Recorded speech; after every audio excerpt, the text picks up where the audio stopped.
Hello and welcome to Homegrown Veg. Today I'm going to be potting up my tomato plants.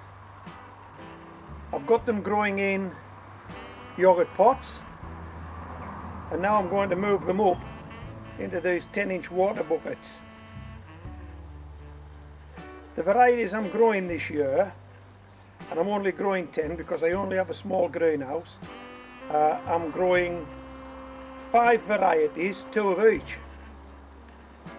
I'm growing cerise, which is a small tomato, Moneymaker, which is an old favourite, Crimson Crush, which allegedly is blight resistant, Alicante and Ailsa Craig, 2 more old favourites.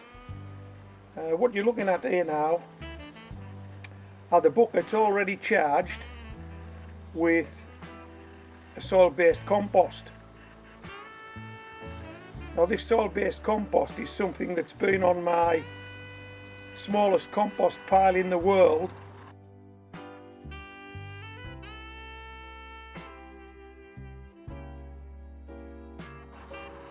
for the last 6 or 7 months. I've taken it off, I've emptied the contents of the buckets from that pile into a barrel and I've mixed in some fertiliser, and I've had to use what I have because, as you know, we're in lockdown, so it's not exactly perfect, but it's as good as it's going to get. I could have actually went and bought some fertiliser to add to this mix, but I thought, no, if we're going to do this lockdown business, we're going to do it right. We'll work with what we've got, we'll just use what we've got. So in this soil, incorporated in this soil-based compost, there is some bloodfish and bone, which is good. There is some Growmore, which is good, 2 balanced fertilisers. And then I've thrown in some onion fertiliser and some potato fertiliser, and I've done that, it's because that's all I had. That's all I had, that's all that was to hand. And now I don't have any fertiliser left at all. So there wasn't a lot went in here. I don't think I've overdone it, but that's what's in here. Okay, let's start and move some of these tomatoes up out of the yogurt pots into these water buckets. Let me show you the tomatoes first. Hey, how's lockdown going for you? How's it going? I had a new gardener. Have you just started? Has lockdown got you into this? Well, I'll tell you, on Friday night, I would normally go out for a few pints with my mates, but I haven't been out for about 7 weeks now. And Friday gone, I was just persuaded to watch Gardener's World on the BBC, and I've got to tell you, I was disappointed. I was disappointed. It didn't seem to be a programme for gardeners like me and you. It just didn't, let me tell you. And oh, by the way, if you want to come with a comment, yeah, please do. Look, we twist this like this. This comes out like this. That goes into there like that.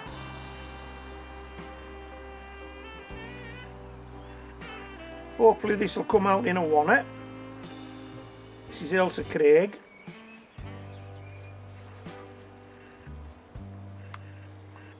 And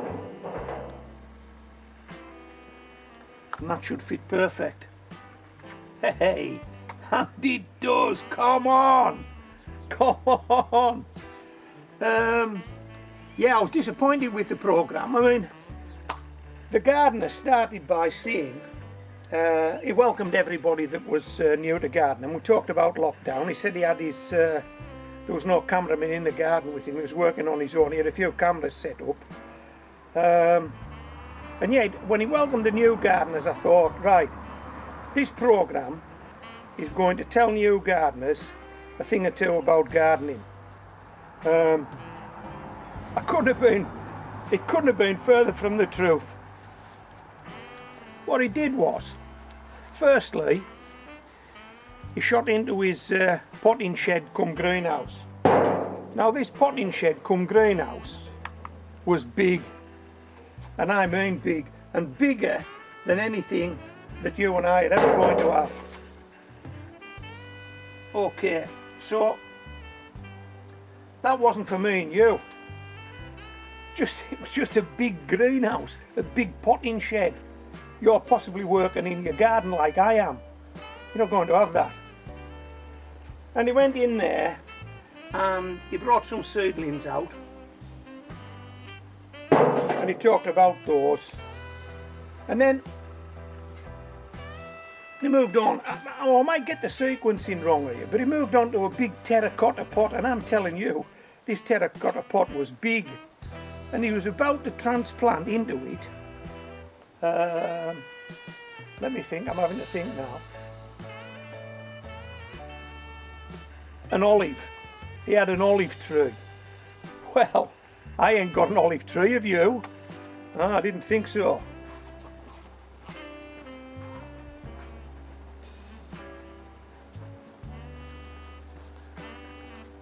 So he's going to plant this olive tree, and he lifts it out of one pot, breaks the root ball, pops it in this terracotta pot, and I'm thinking, well, if you're in lockdown, you may have lost your job, you may be furloughed, your business might be going pear-shaped.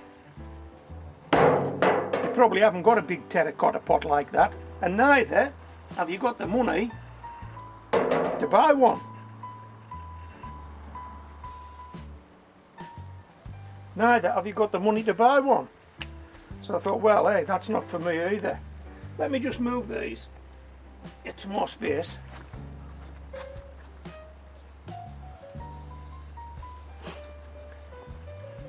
So he's planted his, what's this, money maker.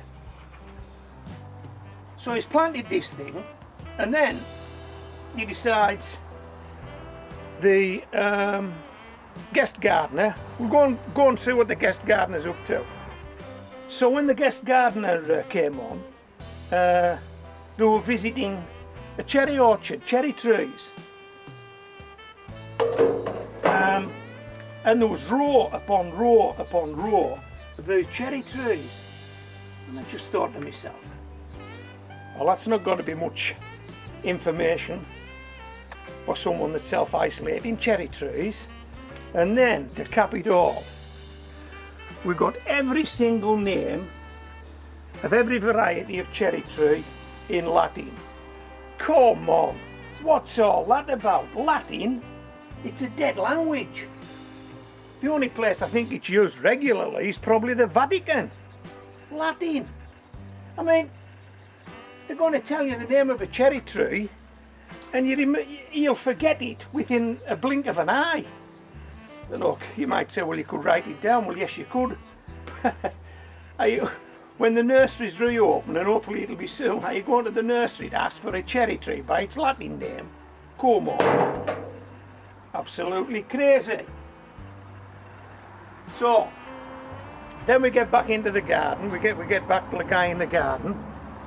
And he's transplanting something, so there's a hole to dig. I need to come round the other side to show you this. He has a hole to dig.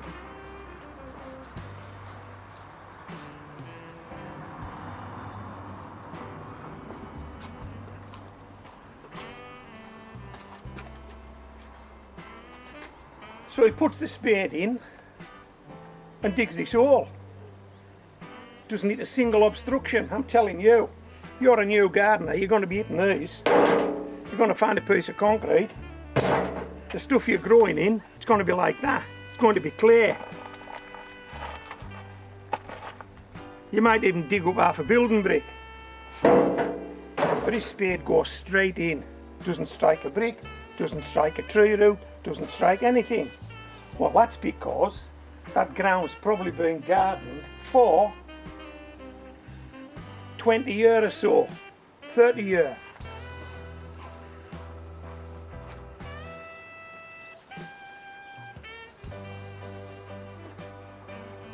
and that soil has had a lot of work done on it. And the week previous, or a few weeks back when I caught this show, they're actually in a walled garden. Well, a walled garden usually belongs to a stately home. A stately home usually belongs to somebody that's stately, and somebody that's stately can afford a gardener, a full-time gardener. Well, it's no wonder that soil's good, is it? You know, so that didn't resonate with me either. And then we have another gardener, and he's in South Africa. And he's in South Africa to meet a couple who's going to take us up a mountain and show us wild iris. I think it was iris. Well, is this a botany program or is it a gardening program? Is it a geography program? What's it trying to deliver? I just felt that wasn't for me either. Now, you may disagree with me, and if you do, just, you know, send us a comment, let me know. But I just felt that the script wasn't right. I mean, I've no issues with the presenters. The presenters are good and they are excellent gardeners, there's no doubt about that. But it's the material they're using. And now they're actually getting footage shot by members of the public who've just started taking up gardening. And hey, guess what they're growing in? Yeah, they're growing in yogurt pots. Woo! I mean, if you want to know how to grow in yogurt pots, this is the channel for you. In fact, there's a few channels on YouTube will show you how to grow in yogurt pots. And yeah, so we go to South Africa and we have a look at these wild iris. Well, what's that got to do with a new gardener in the UK? I mean, what are the channels like in Canada, in America? Do they cater for an home gardener, a back garden gardener? Who are they catering for? Are they talking in Latin? Are they talking in tongues? I don't know. Anyway, what we got? 2 to go and then we finished.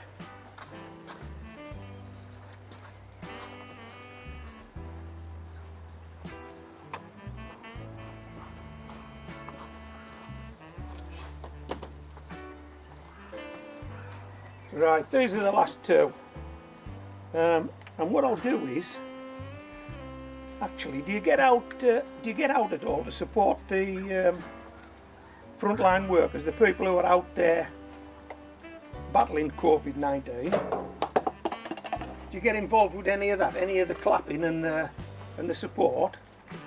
Well, I am going to tag some film on the end of this, just a short piece, and it'll show you what we do in a small market town in the UK, just to show our appreciation. I think you'll enjoy that, and I hope you've enjoyed this video. And then when I've got this one potted, I'm going to water them,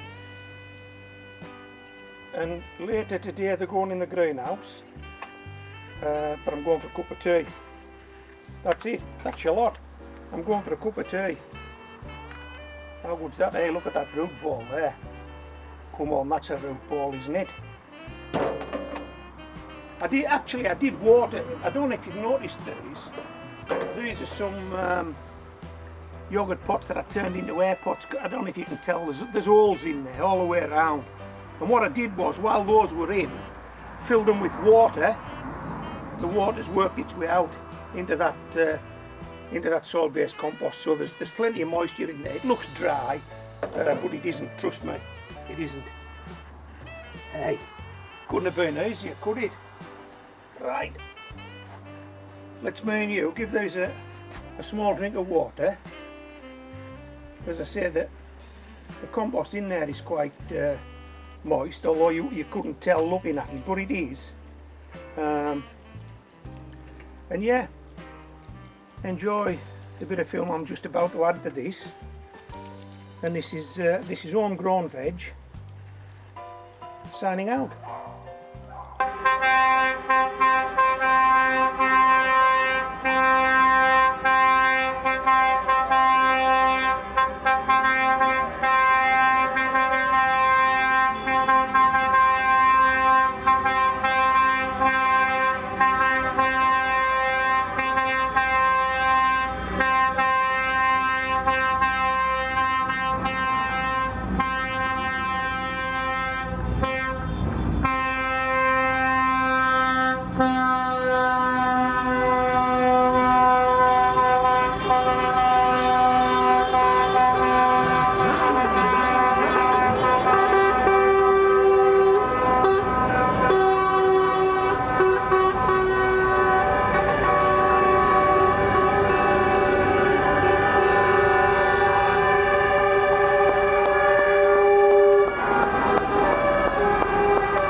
doing that.